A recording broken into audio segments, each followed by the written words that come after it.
Hi guys, what is up? It is Lavender and welcome back to the channel. So in today's video, it's going to be a little bit different from my normal videos. Today, like the title suggests, I'm going to be doing a Taylor Swift album cover kind of makeup look inspired by each of her albums. So of course today we are starting off with the first album, which is her self-titled album debut. So I'm not really going to be doing like a tutorial kind of thing. I might be, talking to you guys about what's happening every now and then, but I'm not really going to be doing a tutorial. I'm more so just going to be in the background kind of talking about the history of how she came up with this album, how she got started, how it kind of came and I'll be doing that with every album. So yeah, basically this is just going to be me rambling and talking and more or less yapping about the album. So let's get on into it. I also apologize in advance for the lighting change. This day, the sun just did not want to be in control with me. It just wanted to do its own little thing. So yeah. Anyways, so right now I am just working on the eyeshadow. The eyeshadow is really going to be the star of this. A lot of the video is going to be focused around the eyes. So anyways, let's get on into the facts and info, history, and whatnot of this album.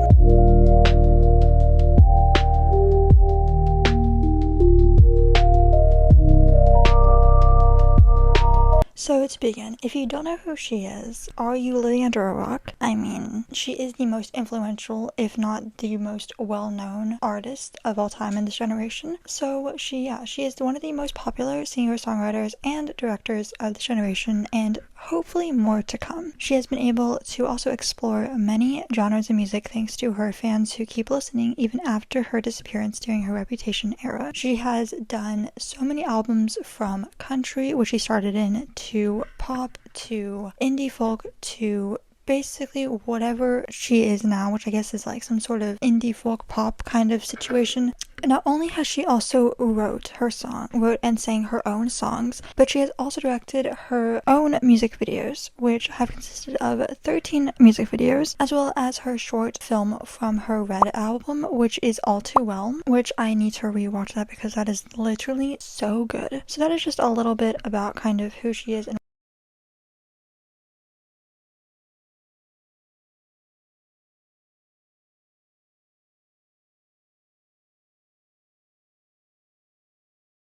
So, growing up, she was born in West Reading, PA, December 13th, 1989. She grew up on an 11-acre Christmas tree farm in Kumru, I think I'm pronouncing that right, Mabe Township. Later then moving to Wyomissing, I also don't know if that's correct, or if that's how you pronounce it, PA. Then later to Hendersonville, Tennessee, where her career in music took off. From the time she was able to talk, Taylor had been able to sing and written a lot of different stories and just songs and poems and whatnot. She has always been dreaming of folk tales and stories in her imagination, making it primarily easy for her to basically write songs, especially songs that are in folklore, Evermore, and the Torture Purpose Department, even if that was her own experiences. She is able to combine life experience with also storytelling and get inspiration from stories of her own or stories that she's read or seen.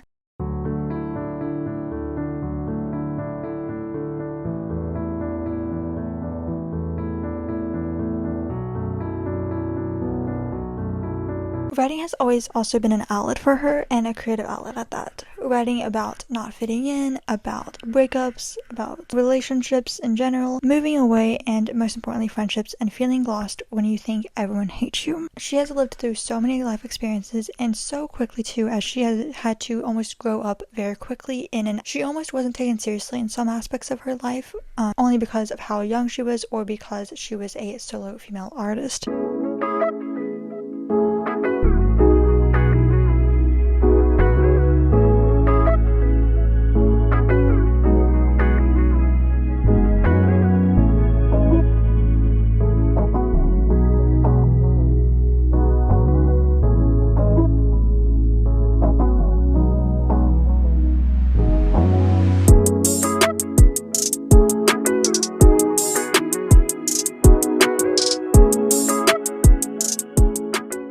because she was able to write about so many different parts of her life and connect with so many different parts of her life to other people, it has been easy for her to connect with those around her as well as her audience, which is primarily younger generation people, anywhere from like people that are 10 years old to people that are almost 40 or above.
Start/beginning of debut. After watching a documentary about the country superstar Faith Hill, she had the urge to go to Nashville to launch her love of music when she stated, "Of course I got it in my head that there was this magical land called Nashville here where dreams came true, and that's where I need to go." She recalled to London's The Telegraph in 2011. So even from the start, she wanted to launch her career in music, which I guess when you have a kind of influence from her grandmother, or I think it was her grandmother, Marjorie, who was an opera singer, it kind of almost is like a pull to do that because you influenced by people around you kind of to go and start doing that yourself. A little while later, her mother, Andrea Swift, drove Taylor 700 miles south to visit Music City. There, Taylor spent her spring break handing out her demo tape of karaoke tracks to different record labels in hope of one of them, some taking her up. So even from a little age, Taylor basically was handing out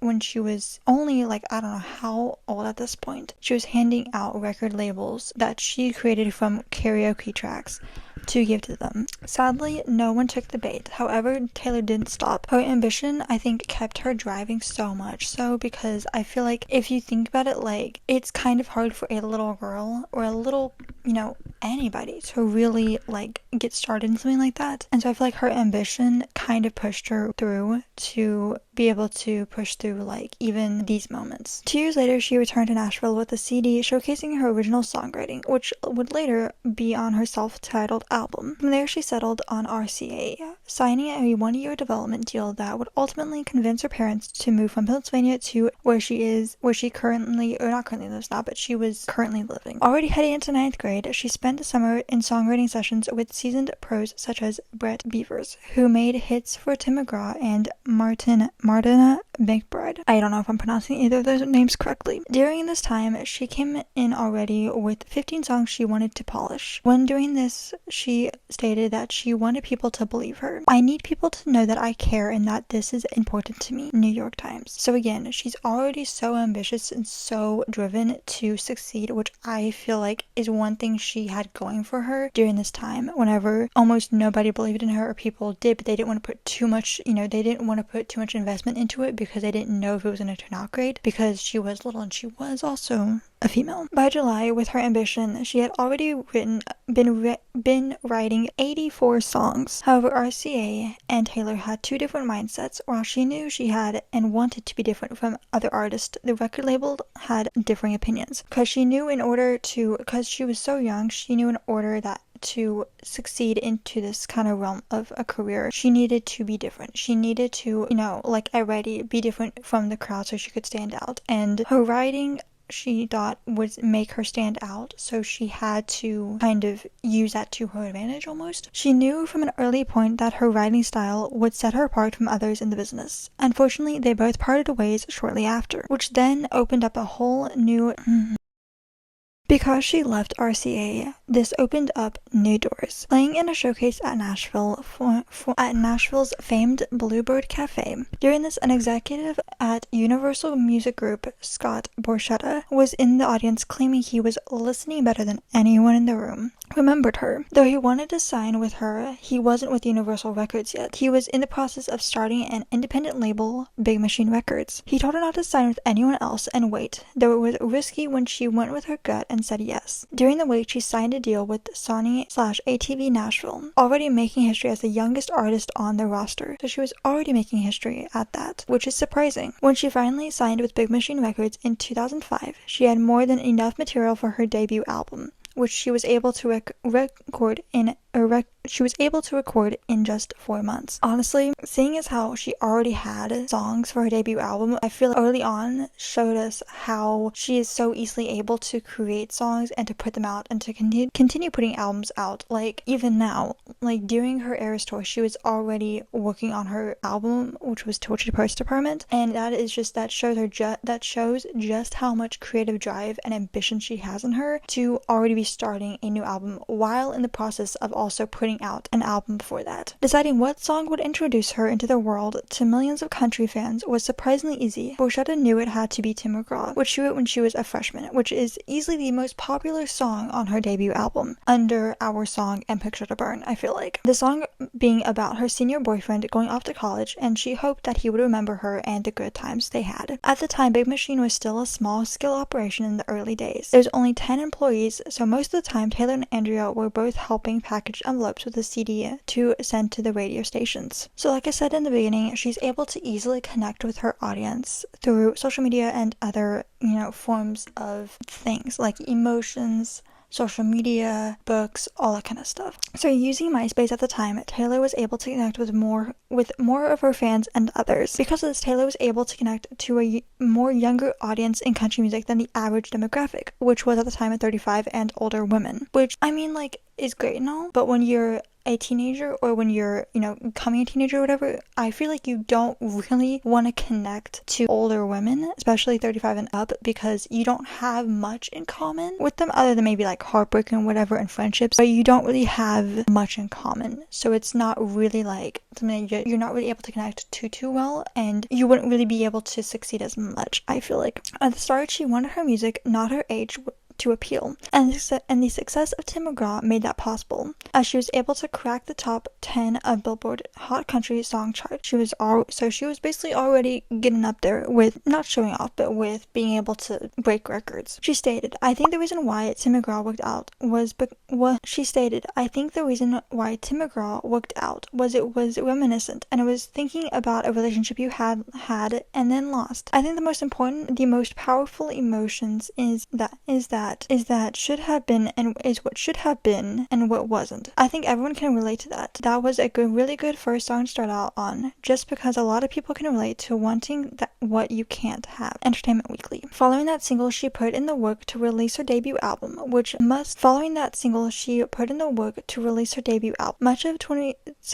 2006 for her was spent on the road for radio tours, meeting the people that made it happen. After touring in 2007, she had a demand for sessions before and after concerts. Meet and greets lasted more than 2 hours of her greeting each and every fan. The debut album, Taylor Swift, was the country's next big thing in country music. The release date being October 24th, 2006. The tracklist of the album includes Tim McGraw, Picture to Burn, Teardrops on My Guitar, A Place in This World, Cold as You, The Outside, Tied Together with a Smile, Stay Beautiful, Should Have Said No, Mary's Song, Our Song, I'm Only Me When I'm With You, Invisible, A Perfectly Good Heart, and Teardrops on My Guitar pop version. The broken records of this album. The album peaked at number 5 on the Billboard 200, certified 7 times platinum, making her the first solo female country artist to write or co-write every song on a platinum debut album. The creative direction Taylor had on her debut album already planned in her head, with everything from the tracklist down to which instrument she wanted featured in the songs. With limited experience songs, she drew inspiration from her observations as a teen dealing with high school drama, mean girls, careless boys, and facing rejection. At every meet and greet, fans over Taylor's country music era shared how they appreciated the singer for making them feel seen. Taylor was able to see how much of a difference she was starting to make in people's lives already at such a young age. The cover story. Thankfully, Taylor didn't have to do too much research to find a photographer. Longtime family friend Andrew Ortho had been taking pictures of the Swifties since their daughter was Swifts. Good God. Had been taking pictures of the Swifts since their daughter was a toddler. 14 years later, he was a Los Angeles-based celebrity portrait photographer. In 2006, he went to Nashville for a week and shot Taylor in numerous locations around the city. The inspiration for this album, like any other album, any guy who hurt in any way teenage Taylor's heart, or now, had a good chance of being called out in the songs she wrote and continues to write. To all the boys who thought it would be cold and break my heart, guess what? Here are 11 songs written about you, she warned. The lore behind track 5. If you don't know, track 5 on Taylor Swift's albums is basically the album where you are destined to cry your eyes out or be very vulnerable towards. For her self-titled album, she thought the best song could be Cold as You, talking about the moment she realized she had to stop making excuses for someone who doesn't deserve them and that some people just aren't going to love you. Taylor also likes to leave little pieces of advice for her fans in some of her songs. Taylor wrote in the song's liner notes, "Time to let go." She is so good at basically making little innuendos or advice things for her fans, or for her in general too, and her albums, that I feel like that is also a reason why people connect so well with her albums and her songs, because she's able to almost be what some people call a therapist, but a therapist you don't really have to spend too much money for unless you go to her concerts. Then maybe.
Product of the makeup. This butterfly is killing my forehead so much. But yeah, this is the finished product. It's definitely a little bit like more interesting. It wasn't, I mean, I love it. I do really love it. I will definitely wear this flower crown, and not really flower crown, but wear this. But it definitely was very anti-makeup. The eye makeup is definitely like something new, something I haven't done before. But the butterfly itself is giving like kindergarten vibes to me. Granted, I haven't used face paint the correct way. And by that I mean like it has like, I haven't been able to use it, or I haven't been able to really work with it. So this is the first time I was able to actually work with it and use it, and so it was very an interesting process, but I'm thinking that after this first initial episode, which I hope this is going to be a series, because like I said in the beginning, I am hoping to do like a SFX styled, more out there kind of makeup look for each of the Taylor Swift albums, and this was debut, obviously. So I'm hoping that when we go farther along, the makeup skills will get better and I will get much better at them. But I'm going to go take this all off, which is the life of a content creator, literally taking it all off after you just spent 4 hours doing it. I'm gonna go take this off, gonna go eat some panda or something, I don't know, try to figure out something, and then go watch the Miami Grand Prix at 4, because the F1, duh, is my life now. And then I'll be probably editing this video for a while too. But yeah, I hope you guys enjoyed this video. It was definitely an interesting video to make. It was very, I wanted it to be more of a you watch me do makeup while I ramble kind of video, but do voiceover style, if that makes any sense. Haven't filmed a voiceover yet at all, so I'm hoping that it sounds good and hoping that it's good. Because yeah, haven't done the voiceover yet, haven't even, you know, attempted that. So we'll see how that goes. But yeah, hope you guys enjoyed. Hope you guys liked it. There will be more makeup related videos in the future, but probably more so for like October than anything, because I am a Halloween girly and a spooky girly at heart. I am very sad to let these curls go because I'm gonna take a shower and I'm definitely unsure the heck is happening here, how the curls are going to hold up. But I also haven't curled my hair since I've had it purple, because the last time I curled my hair like this was October and my hair was still my natural hair color. So this is very interesting to see. Subscribe to my channel if you want to see more content from me, and if you want to see more of this content from me. Is this page going to be a Taylor Swift account, Taylor Swift fan account, probably in the near future? Yes, because I have so many more videos that I want to combine her and my like reading and all that kind of stuff. Anyways, I'm gonna go take this off because I think this flower crown is indenting itself into my forehead. And I will see you guys in the next video, which go hop in the shower. I'll see you guys in the next one.